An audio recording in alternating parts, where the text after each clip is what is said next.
Hi, welcome. My name is Chef Robert Back, and I'll be here with you, hosting the show with you, and I will be teaching you how to make a fabulous menu with not that much trouble and very fantastic to eat. Very appeasing. We're going to start with a wilted cabbage and fennel slaw that's going to be wilted with some peppered bacon.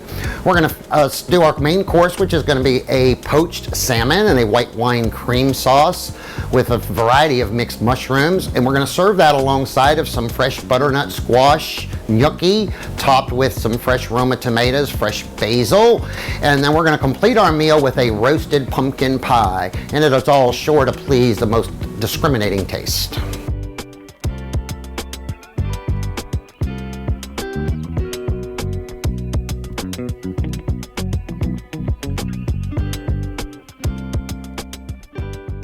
Our first dish we're going to make today is going to be a wilted cabbage and fennel slaw. We're going to wilt this with a peppered bacon. So what we need to do first is we need to get all of our mise en place, and mise en place we mean we want to make sure that everything is in its place and ready to go, so all we have to do is prepare everything. So we're going to start with our green cabbage, and green cabbage, of course, we're just going to cut that in half. Cabbage actually has a V-shaped core in it, so we're going to take that core out. We're just going to hold our knife at a V and we're going to cut that core out of there. We're going to put our cabbage on its side, and we are going to start just slicing this extremely thin. So we have some very nice thin shreds. We're going to take that and put it in our bowl, and we're going to take our fennel bulb. We're going to take our roots off of our fennel bulb, and then we're going to wash that very well. And then I like to separate my fennel bulb to make it a little bit easier to cut. And these are just a whole piece of fennel. We're just going to cut these in half just to make our slicing a little bit easier and so we don't hurt ourselves. We're going to take our fennel, we're going to lay it there, and again, we're going to do this extremely thin so it mixes with our cabbage. We want nice, thin, consistent slices. And we're just going to go ahead and slice these fennels up. And we're going to take our fennel and our cabbage, we're going to put it in our big salad bowl. And what we're going to do is we're going to add a little bit of salt. I like to use kosher salt and a little bit of freshly ground black pepper. Give us a little hint of pepper there. And then we're going to take unseasoned rice vinegar. We want to get unseasoned, and we're going to put a little bit of a coating, about 1/4 cup within our cabbage. And we're just going to toss this together. Make sure that salt, pepper, and that vinegar and all the fennel and cabbage is very well blended. And then now we are going to take this mixture and we are just going to set this aside. And if you'd like, you could do this ahead of time if you're doing this for a party. We're then going to take our peppered bacon and we're going to chop it very fine. And we're going to get our pan on the heat here. And we're going to add our bacon to our pan. And our number one goal is to try to render as much grease out of that bacon as we possibly can, because what we're doing basically is we're making a bacon vinaigrette on the greens themselves. So we're going to have a nice bacon vinaigrette. That hot bacon is going to wilt down the cabbage just a little bit, so you get a little bit added flavor there, and the fennel is going to kind of really make that cabbage pop in your mouth. So we're going to give this just a few minutes to render our bacon down. Now we're going to take our rendered bacon that we had just rendered. You might need to add a little bit more oil to it if you don't get quite enough fat, depending on how lean your bacon is. And we just rendered it down, got all the grease out that we could, and we are going to take this whole batch and we are going to put this right in with our cabbage and our fennel mix. And we're going to take our tongs and we're just going to mix this extremely well to make sure we get a good mix of that bacon grease and being nice and hot. You want it to be hot so it wilts your cabbage just a little bit. You don't want it really hot to where it's going to cook your cabbage, but warm enough to where it's going to wilt it a little bit. Now we're going to take our cabbage. We're going to put us a nice little mound on our plate here. And fennel is beautiful, and fennel fern is what we call the tops of these fennels, and it is 100% edible, so we can garnish our little coleslaw with our fennel leaves just to give it a little added color and added little bit of touch there.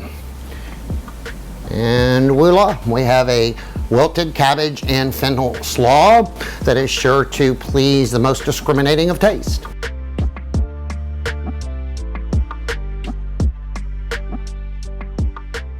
Now we're going to make our poached salmon with a mixed mushroom white wine cream sauce. So here's what we've got. Our shallots are ready to go. Our garlic is minced up. And we've got our mushrooms sliced. The idea here is you can use any type of mushrooms you would like, and just an assortment of mushrooms makes a much better flavor because each mushroom has a different aspect to their flavor profile. Then I like to use wild cut salmon. We took our wild cut salmon fillet and we cut them into our serving size steaks. We took the skin off of there. So we have a nice solid piece of wild salmon, nice and beautiful cut. Now here, because we are making a cream sauce, we're actually going to start with a little bit of butter. We're going to put butter in our pan.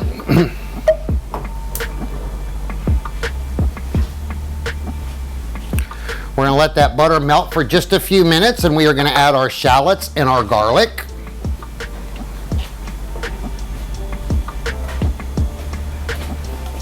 And we're going to come over here and take a look at our pan and see what's going on here. We've got our butter melting with our shallots and garlic, and we're just going to cook this here for a minute or two till we get that good aroma going before we add our mushrooms to it. And we're going to add our mushrooms. We're going to saute them lightly, and then we're going to put our salmon in there and our white wine, a little bit of clam juice, and we are going to poach. So we got our pan here, we melted our butter, we got our shallots and our garlic is away here sizzling. We're getting that nice fresh aroma of onion and garlic right now. We don't want to brown it, so we're going to go ahead and add our mushrooms. And like I said, we can use an assortment of mushrooms. The idea of the dish is to have lots of mushrooms in there, and you can use any flavor you like. We do like to use fresh mushrooms, and seeing our show is based on farm fresh, we want to use as much farm fresh ingredients as we can possibly find. So here we're going to saute our mushrooms for just a couple of minutes, and then we will add our salmon to this, and then we will begin to poach. Poaching is done at 120 degrees, so it should be much lower than a boil and a little bit lower than a simmering. And we want to be careful with that temperature because we want our fish to poach and cook rather than to fall apart. And if we have our temperature too hot, our fish is going to flake apart and we won't be able to get a nice whole fillet. We're going to add our fish right on top of our mushrooms, and we're going to put our fish in the skillet, and we are going to put that in there skin side down because we're going to take it out of the pan and present it just like this, and we want that pretty side to be seen. So we're going to we got our salmon in there, we're going to add our white wine, and then we're going to add enough clam juice to bring this up just a little bit to the salmon surface itself. Before I cover it, we're going to let this come to a boil, which is going to be a nice hot boil to make sure all of our liquid is at the same temperature. Then we're going to turn it down to that poaching to be about 120. We should have bubbles breaking right below the surface of the product. And then instead of a lid, because we want a little bit of steam to get away from it, I just cut a piece of parchment paper into a circle that matches our pan. And as soon as we turn it down to a poaching, we're going to put this right on top of it just to help hold some of that heat in. We're already boiling, so we're going to turn down until we get to a poach. And then we're going to cover this, and this will take, depending on how you like your salmon, this will take roughly 8 to 10 minutes to cook. Salmon, again, is a really good fish, and if it's a nice fresh salmon, really good to eat medium rare, or you can eat it well done, either or, whatever your preference is. And when we're going to let that cook, that'll take about 10 minutes, and then we'll start with the sauce. And now our salmon has been poaching for about 10 minutes. We're going to pull off our top, which is just our parchment paper. It will not be hot, so you just pull that off and just throw that in the garbage. Now we're going to take our fish out of here, but we want to leave our mushrooms and everything else in the pan as much as possible. So we're going to take our fish out, and we're just going to set it aside and keep it warm. Now we're going to take our little bit of clam juice and white wine mixture that we had in here, and we're going to turn this back to high and let that reduce down by about halfway. And while that's reducing, we're going to add just a little pinch of salt to that. Anytime we're using dairy in a product, it's going to take a little bit of extra salt because dairy is something that does require a little bit of salt in order to get it to change its flavor.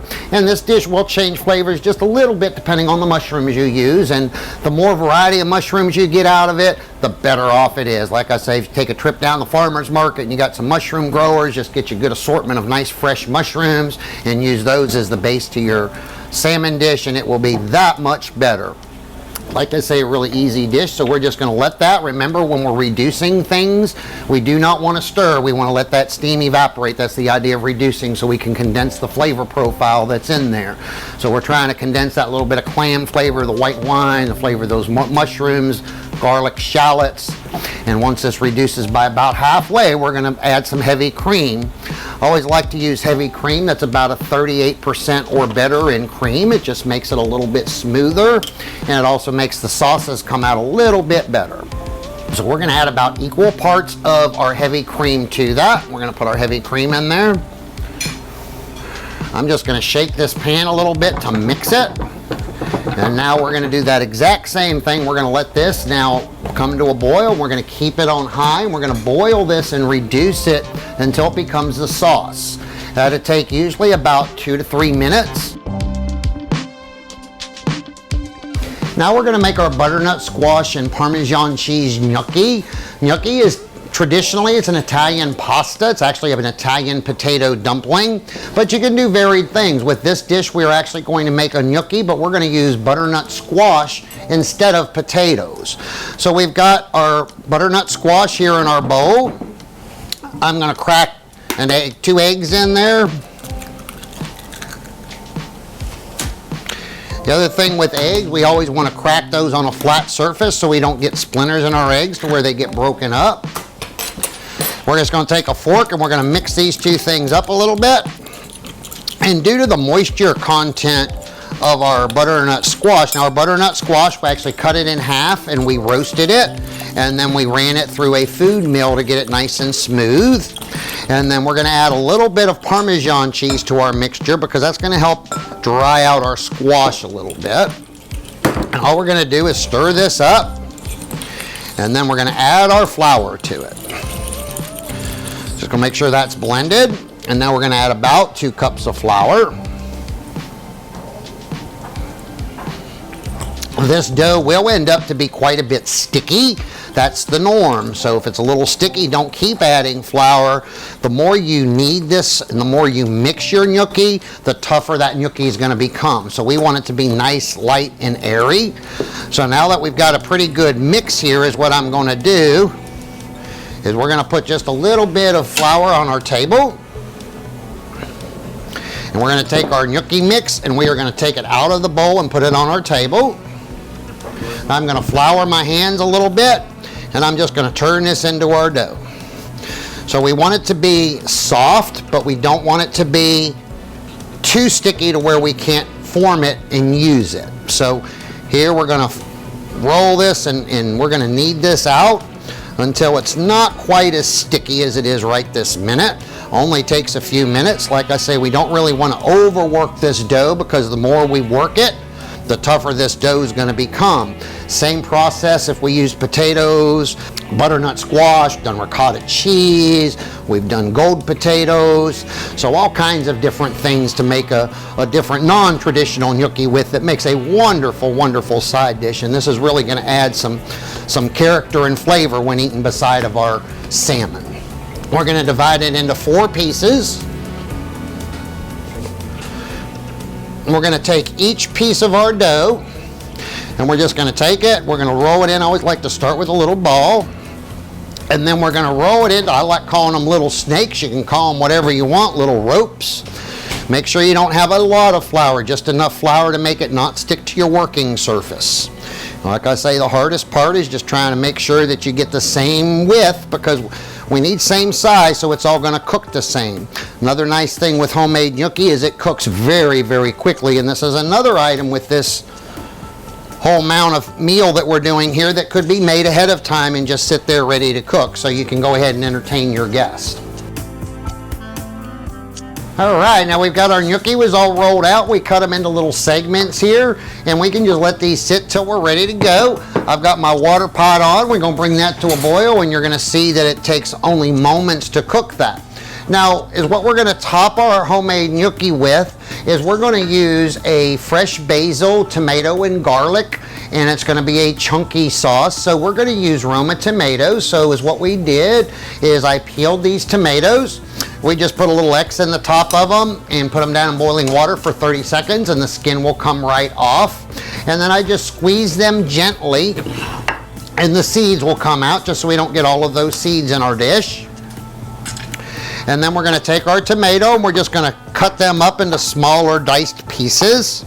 Now we don't have the skin, which is really tough, so it's nice not to have the skin on that tomato, but yet you're still getting that farm fresh goodness versus trying to use a canned tomato where you're not gonna get those flavor profiles you're gonna get.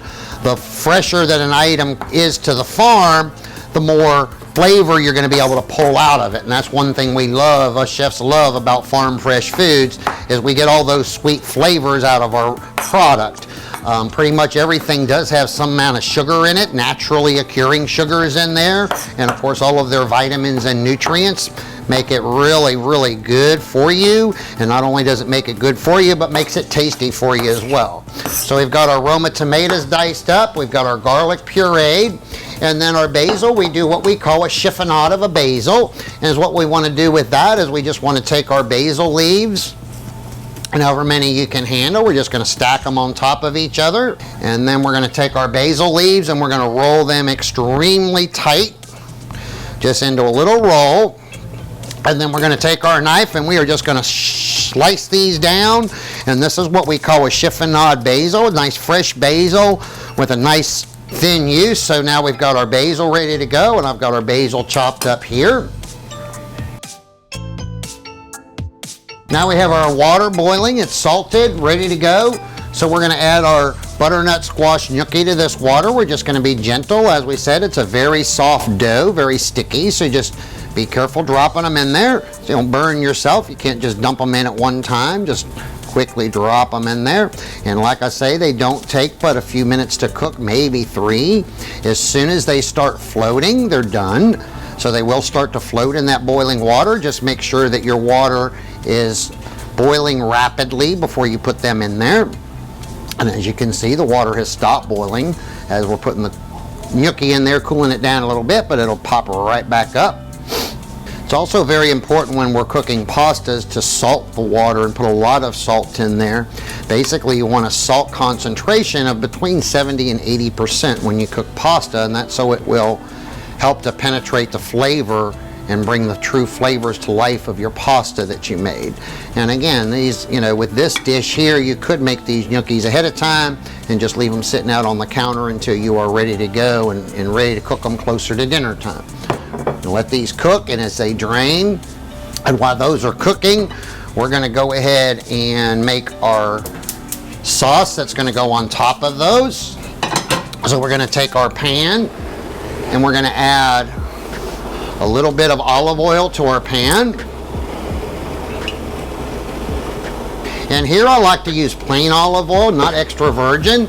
Extra virgin is that first press of olive oil, and it's going to have a very, very strong olive taste to it. Here we're just going to use a second pressing, or just a traditional olive oil, and that's because we don't want as much olive flavor in there, but we do want to use the olive oil as it is a little bit healthier and it will give us just a little bit of flavor. We're going to heat that oil up just a little bit, and we're going to put our garlic in there. Anytime we're cooking, we want to start with our aromatics, garlic and onion being our 2 major aromatics. And we're going to actually start sauteing this, and we're going to allow this to cook for just a couple of minutes, just until we start getting that good aroma of garlic in the air. Once we get that good aroma of garlic in the air, we're just going to put our diced up fresh tomatoes in there and our fresh basil. We're just going to bring that to heat up, and we'll be ready to go. We've added our tomatoes and our basil to our pan. Now this, we do not want to reduce it down to where it's going to be a sauce. We want to actually see those chunky tomatoes in there, and we want to see our chiffonade of basil that we did. And we're just going to add a little bit of extra salt in there, a little bit of salt just to bring those flavors together. Depending on how fresh your tomatoes are and the flavor that they have would kind of greatly impact how much salt you need to put in there. So we have all of our components ready for salmon with mixed mushrooms, white wine sauce, paired with some butternut squash parmesan gnocchi, topped with a tomato concasse and fresh basil. We're gonna plate it up and be able to enjoy. All right, so now we've got all of our mise en place. I put my tomato mixture into a little bit of a bigger skillet so I can put our gnocchis in there and toss them. So I've got our gnocchi drained. I'm actually gonna put that in with our tomato mixture, and I'm just gonna toss these up. I know everybody's not a professional and able to flip a skillet like that. Feel free to use a spoon or a spatula or whatever you need to do. We're gonna take our gnocchi that we just got tossed with our chiffonade of basil and our fresh concassed tomato. We're gonna set this right in the center of our plate. And here we're gonna do a plate for two. And remember, as we plate foods up, as we put foods into presentation, we eat with all of our senses, so we wanna make sure everything looks just as good as it's going to taste. We're gonna take our wonderful salmon. We're gonna put one on each side here. Then we have our wonderful sauce that was reduced down with our mushrooms, our white wine, and our clam juice that is just for the salmon. So we're gonna put a little bit of this on our salmon with the mushrooms. Try not to get that on our gnocchis. Just runs the other direction. Then we're gonna take a little bit of lemon zest and just sprinkle just a little bit of lemon zest on top of our salmon. And then we're also gonna put a twist right on top of our salmon. So now we have a beautiful plate meant for two folks. We've got our butternut squash and the gnocchi. We got our fresh salmon, our white wine cream sauce to the side. This flavor combination is sure to please the most discriminating of taste. We're also sure that these flavors are just gonna pop in your mouth and you're gonna think you're eating right out of the fresh garden. Now we're gonna make our finishing dessert. We're gonna do a white pumpkin and coconut pie. And we roasted our white pumpkin. So what we did is we took our white pumpkin, we cut it in half just like we did our butternut squash. We roasted it at 425 degrees until it became soft. And then once it became soft, we took it out and we ran it through a ricer or a food mill, either one would work, and made a nice puree. And we've got that puree in our bowl. We're gonna add an egg. Our egg's purpose in this dish is actually to help that bind together and help it make more of a sauce. We're gonna add 1 cup of powdered sugar and a cup of coconut milk. The more better coconut milk you use, the better coconut flavor you're gonna get. Make sure with coconut milk that it gets shaken in the can really well, as coconut milk will settle on the shelf. And we're just gonna combine basically these 3 ingredients. We are gonna whisk all of these together until we get a nice smooth filling for our pumpkin pie. The other thing that's a little important with custard-based pies or things like a pumpkin pie is we want to do what we call a blind bake to our pie shell. So we took our pie shell and we actually just put it in the oven for about 5 minutes just so it's partially cooked.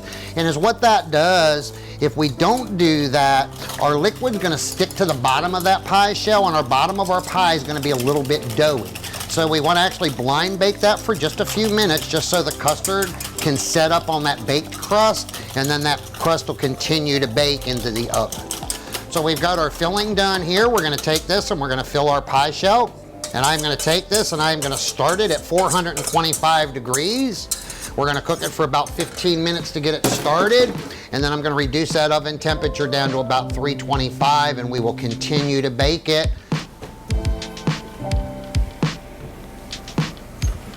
While the pie's in the oven baking, we're gonna make our coconut whipped cream for the top of it. Another very, very simple procedure. We're gonna take some heavy cream that we had left from our salmon dish. We're gonna put it in our mixer with a wire whip attachment so we can get plenty of air whipped into that. And we're gonna race this on high to get this to start fluffing up.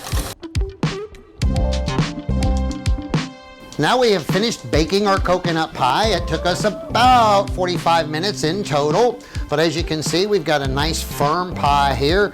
So what we did was we cut a piece out of that pie just with a knife. We make sure we chill our pumpkin pie a little bit because custard does have to cool down a little bit before you can cut it, or you're gonna get a nice run out of it.